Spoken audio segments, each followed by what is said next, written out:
સુપ્તે જાતે નર્યા. જીભને ગમે તેવો નહીં, પરંતુ પેટને ગમે તેવો આહાર લેવો જોઈએ. સુરણનું નિયમિત સેવન કરવાથી શરીરને વિવિધ લાભ થાય છે. વાગ્ભટ દ્વારા અષ્ટાંગ હૃદય કે અષ્ટાંગ સંગ્રહમાં સુરણકંદનો ઉલ્લેખ કરવામાં આવેલો છે. સુરણનું નિયમિત સેવન કરવાથી સાંધાના દુખાવામાં રાહત થાય છે. હરસ અને મસાની સમસ્યામાં તે વિશિષ્ટ લાભ કરે છે તેવું અભ્યાસ દ્વારા જાણવા મળે છે.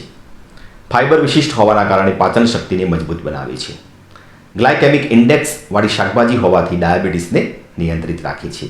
શરદી અને કફમાં રાહત આપે છે. કોલેસ્ટ્રોલ પણ ઘટાડે છે. કેન્સર પેદા કરતા ફ્રી રેડિકલ્સની સામે લડવામાં સહાયરૂપ છે. ત્વચાના રોગોમાં પણ ફાયદારૂપ છે.